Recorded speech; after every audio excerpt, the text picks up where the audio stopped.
হযরত উসমান রাদিয়াল্লাহু তাআলা জুমার দিনে জুমার আজান চালু করে কি বেদাত করেছেন? জি, এটাও বেদাত। শুক্রবার জুমার নামাজের আজান একবার নাকি দুইবার হবে জানতে চাই। জুমার নামাজের আজান নিয়েও আমাদের দেশে আজকাল বিতর্ক হয়। আল্লাহ তাআলা মাফ করুক, আমরা বিষয় খুঁজে পাই না। কত মীমাংসিত চূড়ান্তভাবে প্রমাণিত বিষয় নিয়েও আমরা অযথা বাড়াবাড়ি, গন্ডগোল, ফাসাদ এবং টানাটানি এবং মতপার্থক্য করি। জুমার আজান নবী করিম সাল্লাল্লাহু আলাইহি সাল্লামের সময় একটা ছিল, সে আজানটা ছিল খুতবার আগের যে আজানটা। এটা যেহেতু পরবর্তীতে মুসলমানদের সংখ্যা অনেক বেড়ে গেছে মদিনাতে এবং প্রচুর পরিমাণ মুসলমান হওয়ার কারণে ওই আজান শুনে মানুষ জুমাতে আসতে পারতো না, সেজন্য খলিফাতুল মুসলিমিন, ইসলামের তৃতীয় খলিফা উসমান ইবনে আফফান রাদিয়াল্লাহু তাআলা আনহু, তার শাসন আমলে তিনি যখন খলিফা হয়েছেন তিনি জুমার প্রথম আজান চালু করেছেন এবং তিনি যেটা চালু করেছেন সমস্ত খলিফা এবং অন্যান্য খোলাফায়ে রাশেদা যারা ছিলেন তারা সবাই এটাতে সম্মতি দিয়েছেন। সে আজানটা হলো খুতবার আর অনেক আগে, যেটা আমাদের দেশে প্রথম আজান যেটা আমরা দেই জুমার দিন। তো এই আজানটা একটু দূরে উঁচু জায়গা দেওয়ার নির্দেশ করেছেন তিনি, যাতে করে সবাই জানতে পারে আজকে জুমার দিন। এই জন্য অনেক আগে থেকে এখানে আজান দেওয়া হচ্ছে, মানুষ যাতে দূর দূরান্ত থেকে আসতে পারে। তখন তো মাইক ছিল না। এই আমলটা যেহেতু সাহাবীরা সবাই মেনে নিয়েছেন এবং অন্যান্য খলিফা, পরবর্তী খলিফা আলী রাদিয়াল্লাহু তাআলা মেনে নিয়েছেন, সমস্ত সাহাবা একরাম কেউ কোনো প্রশ্ন তোলেন নাই। অতএব আজকের যুগে যদি কেউ প্রশ্ন তোলে তাহলে বুঝতে হবে সে সাহাবীদের চাইতে দিন 1 ইঞ্চি বেশি বুঝছে। সাহাবীদের চাইতে দিন বেশি বোঝা এটা লক্ষণ ভালো হতে পারে না। ভাইরা আমার, নবী করিম সাল্লাল্লাহু আলাইহি সাল্লাম বলেছেন, আমার পরে তোমরা আবু বকর, ওমরকে, খোলাফায়ে রাশেদাকে অনুসরণ করবে। ফাআলাইকুম বিসুন্নতি ওয়া সুন্নাতিল খুলাফায়ে রাশিদিনিল মাহদিয়িন, তোমরা আমার সুন্নাহকে অনুসরণ করবে, খোলাফায়ে রাশিদার সুন্নাহ অনুসরণ করবে। অতএব খোলাফায়ে রাশিদার সুন্নাহকে অনুসরণ করার নির্দেশ নবী সাল্লাল্লাহু আলাইহি ওয়াসাল্লাম করে গেছেন। সে আলোকে জুমার প্রথম আজান এটাও সুন্নাহ সম্মত, এটা সুন্নতে খলিফা। আর জুমার দ্বিতীয় আজান এটা সুন্নতে রাসূল সাল্লাল্লাহু আলাইহি ওয়াসাল্লাম। আচ্ছা, জুমার নামাজের জন্য, সালাতের জন্য দুইবার আজান দেয়া হয় কেন? জি মুহতারাম, দুইবার আজান দেয়া হয় কেন? দুবার আজান দেয়া হয় কেন? আসলে সহিহ বুখারীতে জুমা অধ্যায়ে এই জবাবটি আছে। আচ্ছা, সেটা হলো একটা আজানই ছিল জুমার জন্য, যেটা ইমাম যখন মিম্বরে বসেন খুতবার সময়ে, ওই আজানটাই আসলে মূল জুমার আজান। আচ্ছা, মূল আজানটা এটাই। তো ফালাম্মা কানা উসমান রাদিয়াল্লাহু আনহু খেলাফত কাল যখন হলো, ওয়াজাদান নাস, মানুষের সংখ্যা বেড়ে গেল, যাদাত তাজিন সালিস আলা জাওরা নামক মার্কেটে যে মসজিদ ছিল, হযরত উসমান নিজে এই বড় আজান, এখন যেটা হয় ফার্স্ট, এটা হযরত উসমান বাড়িয়েছিলেন। আচ্ছা, মানুষ বেশি হয়েছে, জুমার টাইমে যে আজানটা হয় খুতবার টাইমে, এটা দিলে বহু মানুষের খুতবা ধরতে পারেন না, মানে নামাজও মিস হয়ে যেতে পারে। জি, মিস হয়। এজন্য তিনি প্রথম আজানটা বাড়িয়েছেন। তো যেহেতু হাদিসে এসেছে ওয়াসুন্নাতিল খুলাফায়ে রাশিদিন, আলাইকুম বিসুন্নতি ওয়াসুন্নাতিল খুলাফায়ে রাশিদিনিল মাহদিয়িন, আমার সুন্নাহ আর খুলাফায়ে রাশিদিনের সুন্নাহকে তোমরা আঁকড়ে ধরো। তো খুলাফায়ে রাশিদিনের সুন্নাহকেও কিন্তু শরিয়ায় একটা গ্রহণযোগ্যতা দেয়া হয়েছে, এইজন্য তখন থেকে এটা চালু আছে।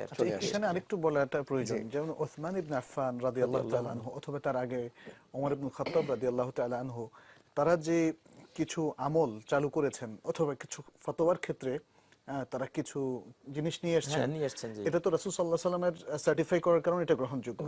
জি। যদি কেউ বলেন যে না, তারা এটা যেটা নতুন করেছেন এটা বিদআহ, তাহলে এটা ভয়ঙ্কর একটা অপবাদ। আচ্ছা, আচ্ছা, যে সাহাবায়ে কেরাম একদম শুরুতে খুলাফায়ে রাশিদিন, তারা কি বিদআতকে সমর্থন করেছেন? অবশ্যই না। ওনাদের উপাধি হলো রাশিদিন, আল মাহদিয়িন, সুপথপ্রাপ্ত, হেদায়েতপ্রাপ্ত। তারা রাসূল সাল্লাল্লাহু আলাইহি ওয়াসাল্লামের সাথে এত বেশি একসাথে ছিলেন যে রাসূল সাল্লাল্লাহু আলাইহি ওয়াসাল্লামের সুন্নাহকে তাদের চাইতে কেউ বেশি বুঝতে পারেন। অতএব তারা যা কিছু করেছেন সেটা অবশ্যই সুন্নাহর মুওয়াফিক, সুন্নাহর সাথে সঙ্গতিপূর্ণ, এতে কোনো সন্দেহ নেই। জাযাকাল্লাহু খাইর। এই প্রসঙ্গটি উত্থাপন করা খুবই জরুরি ছিল, কারণ ইদানিং দেখা যাচ্ছে অনেকে এই আজান নিয়ে কিছুটা প্রশ্ন তুলছে। এই প্রশ্ন আমরা তাহলে ধন্যবাদ জানাচ্ছি আমাদের ভাইকে, যিনি এই প্রশ্নটি করেছেন। এমন জুমার নামাজের দিন খুতবা দেওয়ার আগ পর্যন্ত খতিব সাহেব কয়টা আজান হয়? 2টা। জুমার নামাজের আজান হয় কয়টা? সবাই বলেন কয়টা? এখন আপনাদেরকে কেউ আটকাইতে পারে, হুজুর জুমার নামাজের আজান তো হাদিসের মধ্যে একটা পাওয়া যায়, আরেকটা কোথায় পাইলেন? আপনি বলবেন আরেকটাও হাদিসের মধ্যে পাইছি। কোথায় পাইছি? হাদিসের মধ্যে। আপনাদের এলাকার যদি কেউ আমাকে প্রশ্ন করেন হুজুর 2 আজান কোথায় পাইলেন, তা আমি বলবো দুটোটাই হাদিসে পাইছি। এখন আপনি বলবেন হুজুর একটা তো আল্লাহ রসুলের জামানায় পাইছি বুঝে আসছে, আর একটা আপনি কোথায় পাইলেন? আমি জবাব দিলাম আরেকটা হযরত উসমান গনি রাদিয়াল্লাহু তাআলা আনহুর সুন্নাত। এবার আপনি আমাকে প্রশ্ন করলেন উসমান গনির সুন্নাত যে মানতে হবে এই ব্যাপারে দলিল আছে কিনা? আমি বললাম হ্যাঁ আছে। এবার আপনি বললেন কোথায় আছে, সহিহ হাদিস আছে কিনা? স্লোগানটার নাম কি? আমি বললাম হ্যাঁ সহিহ হাদিসের মধ্যে আছে। এখন তো আপনি অবাক, কি কয়? এবার আপনি আমার কাছে জানতে চাইলেন কোথায়। আমি বললাম ইবনে মাজার 42 নাম্বার সহিহ হাদিসের মধ্যে আছে। ইবনে মাজার 42 নাম্বার সহিহ হাদিসের মধ্যে আছে। আল্লাহ নবী বললেন তোমরা আমার সুন্নাত ধরো। তাহলে আমার সুন্নাত ধরার মধ্যে এক আযান পাইলাম, এক আযান পেয়ে গেলাম, আমার সুন্নাত ধরো। এবার আরেক আযান কোন সাহাবার নাম কইছি বলেন সবাই? ওয়া সুন্নাতিল খুলাফাইর রাশিদিন, আমার হেদায়েত প্রাপ্ত খুলাফায়ে রাশিদার সুন্নাত। বলেন তো চার খলিফার মধ্যে হযরতে ওসমান গনি আছে কিনা? তাহলে হযরত ওসমান গনির সুন্নাত ধরার কথাও আল্লাহ নবী বলছেন কিনা? এই তো হয়ে গেছে। তো পান নাই কোথায়? তাহলে এক আযান নবীর সুন্নাত, আরেক আযান ওসমান গনির সুন্নাত। ওসমান গনিরটা মানতে হবে দলিল, বলবেন নবীরটাও মানতে হবে, ওসমান গনিরটা মানতে হবে। এক হাদিসে এই দলিল আছে। কোন হাদিস?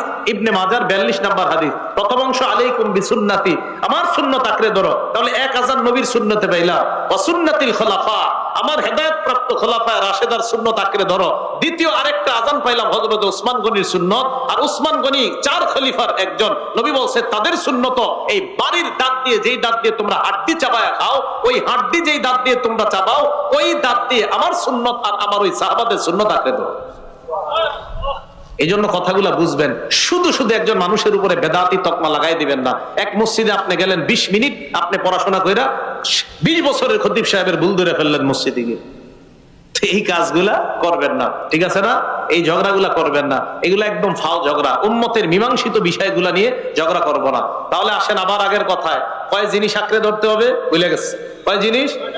কোরআন সুন্নাহ, কোরআন সুন্নাহ। সুন্নত মানে রসুলেরও সুন্নত, সাহাবাদেরও সুন্নত। আল্লাহ আমাদেরকে বুঝে শুনে আমল করার তৌফিক দান করেন।